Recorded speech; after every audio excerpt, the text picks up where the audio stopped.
Hey, welcome back to this very chilly episode of Cincy Fish Dudes. Today, we're going to go over all kinds of winter fishing strategies. We're going to use content from last year, years past, this year, and tomorrow, maybe. And we're going to show you how we catch fish all the way from the end of November to the beginning of February, these cold water fishing challenges. We're going to go over the types of lures you should throw, how you should throw them, where you should throw them, all that and more. We're going to be joined by Matt from Matt's Fishing Mission, and of course Neil and some other of our favorite Cincy Fish Dudes. So let's see what we can catch on this very, very cold episode of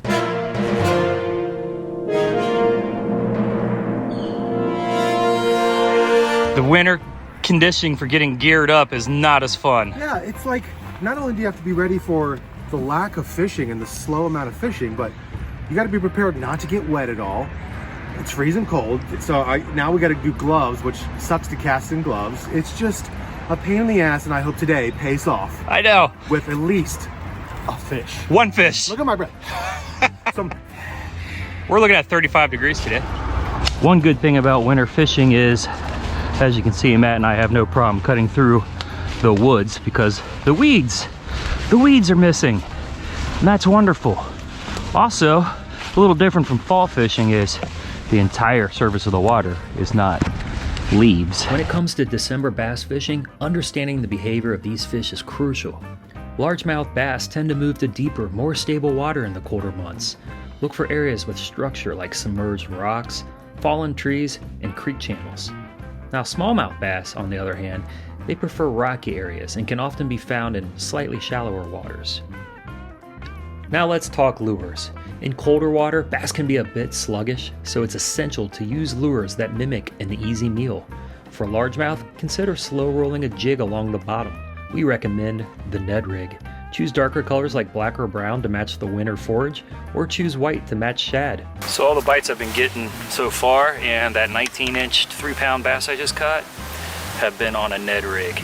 I'm putting shad scent on it. It has a shad look. I'm not sure if this pond has any shad, but they've been liking this. I suspect they're gonna be up close to the banks today sunbathing and not out in their deep holes. I personally like the white color Ned rigs, or any type of Ned rigs. It doesn't have to be your straight worm. They could have appendages and other fun stuff like that. That's what Scotty said too.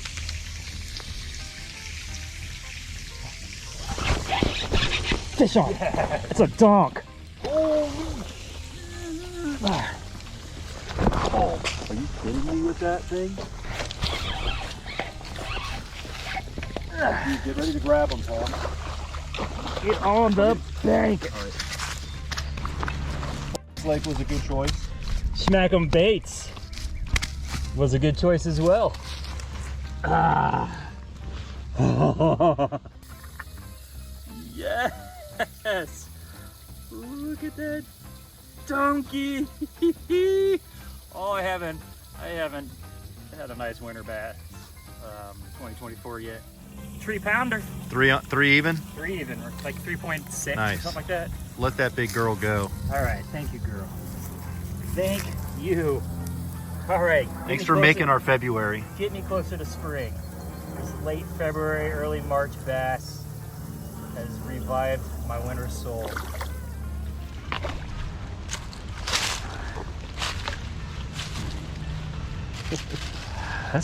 That's a Smack 'em Baits out of Indiana. Those guys are always giving us packs of lures and stuff. I love them. Heck yeah. Were you swimming that, or was it just on the bottom hanging out? On the bottom, kind of jerking it a little bit. Yeah. All right. Smaller crawly style presentations on shaky head jigs are also great for the winter time. There we go. Let's start it off. I'm liking that little crawly pattern. My blind girl baits.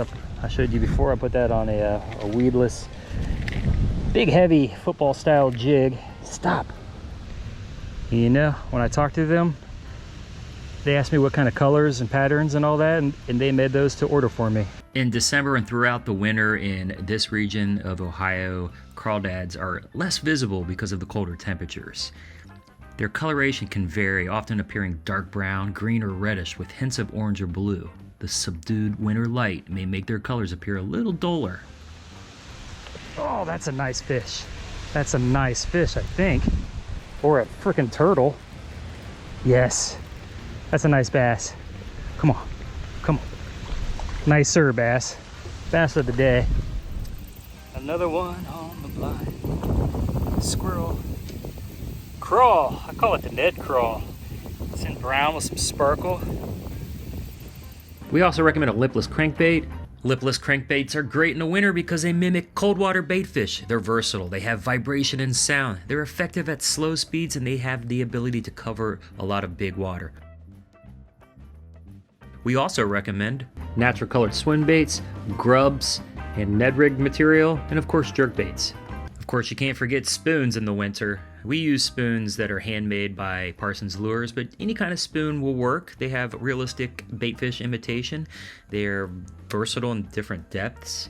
They have that flash and attraction. They're effective at slow speeds. They're great for vertical jigging. They're durable, you know? And they appeal to multiple species, hybrids, white bass, sauger, sockeye, walleye, you name it. When you're finesse fishing in the winter, don't be afraid to experiment with your retrieve and your cadence. Sometimes a quick jerk followed by a pause can trigger aggressive strikes with a jerkbait.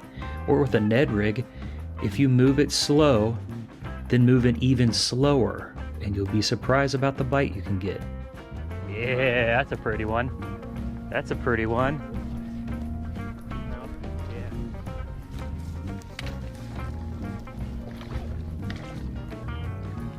Nice. That was on that new thing I got from... Let's go. Where'd you catch that on? I got this from the Fishing Expo. Fish on.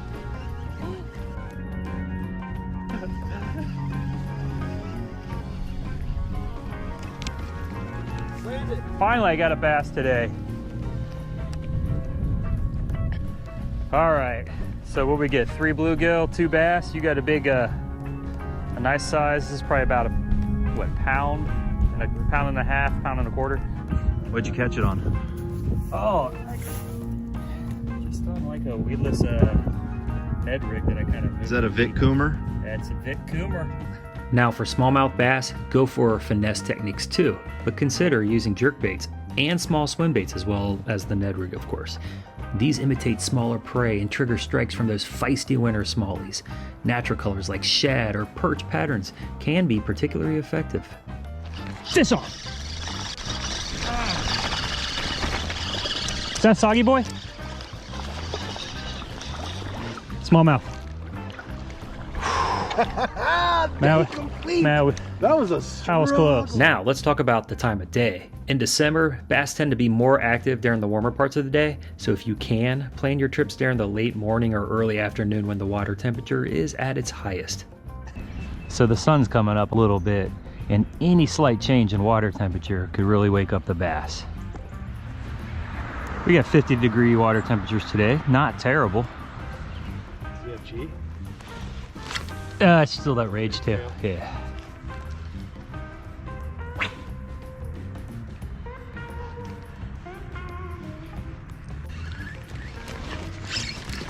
Yes. Yes.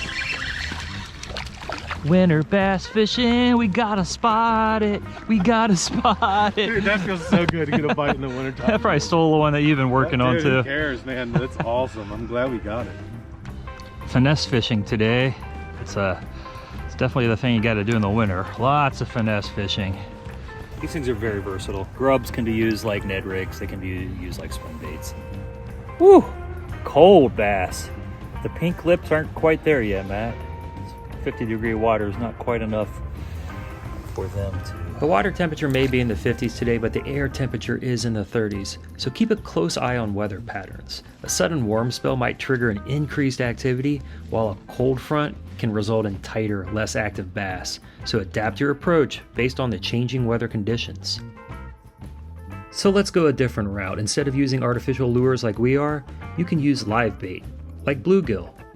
Selecting the right live bluegill is crucial. Look for one that's lively and of size that matches the bass in your area. Ideally, choose bluegills in the range of 3 to 5 inches.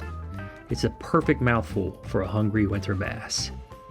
Now let's talk about rigging your setup. Use a slip bobber rig or a Carolina rig to present the live bluegill at your desired depth. Make sure to use an appropriate hook size though. Something like a 2/0 or a 3/0 hook should do the trick. When it comes to presentation, let the bluegill do the work. Cast it near potential bass hangouts, submerged structure, drop-offs, or ledges. Allow the bluegill to swim freely, mimicking its natural behavior. Bass cannot resist an easy meal. Set the hook, set the hook, set the hook. Grab him, Neil. Oh my god! Yeah! Yeah!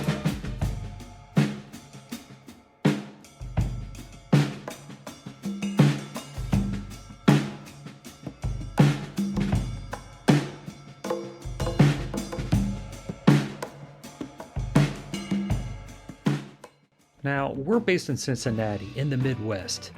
In colder regions where winters can be harsh, bass exhibit changes in behavior to cope with the colder temperatures. So here are some common behaviors of largemouth bass during the winter. Number 1, they have a slow metabolism. Largemouth bass and smallmouth bass alike are cold-blooded, meaning their body temperature is influenced by the surrounding water. And as the water temperature drops, their metabolism slows down. This reduces metabolic rate, meaning they require less food during the winter. Hey, sir. Yeah, baby. I mean, not terrible. A little 3/4-ish maybe. Hey, anything in winter Yeah, is it's fun. Number 2, depth migration. And like we mentioned earlier, bass like to move to deeper water where the temperature is more stable.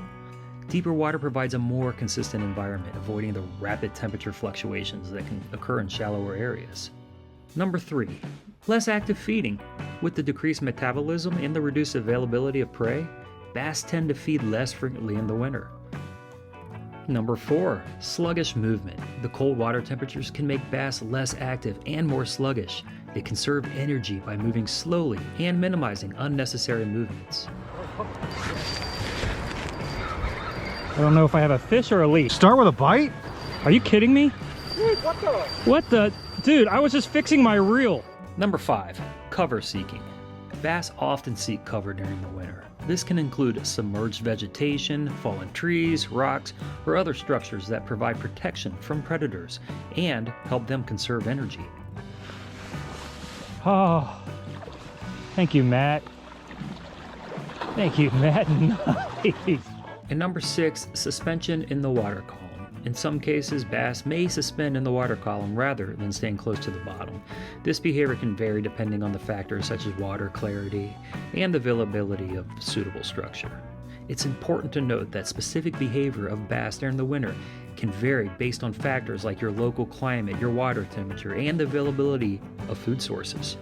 Additionally, some bass fisheries may experience milder winters and allow bass to remain more active throughout the year. And if chasing winter bass isn't your jam, then go for something else, like a sauger, saugeye, walleye, or even crappie. Targeting crappie in the winter is a great choice for anglers because crappie exhibit, predictable behavior during these colder months. They school together tightly in the wintertime. You can find them in more consistent locations. There's fewer anglers out there, so, there's reduced competition. Despite the cold, crappie remain active feeders, and particularly during the midday when the sun warms the water slightly. You can find them foraging on bait fish and stuff. They like cleaner water conditions because that's what winter often brings about, reduced algae and stuff like that. And during the winter, large crappie are more likely to group together and feed consistently, giving us anglers a great chance of catching a trophy-sized crappie. Thank you, Matt from Matt's Fishing and Mission, for joining along the Cincy Fish Dudes on this chilly afternoon. Link to Matt is in the description below. If you have any tips or questions about December bass fishing, drop them in the comments below. And of course, don't forget to hit that like button and subscribe for more tips and tricks and epic fishing adventures. Until next time, you've been watching Cincy Fish Dudes. It's a nice one. Yes. Oh my God. Oh my God, it's a huge smallie. Yes.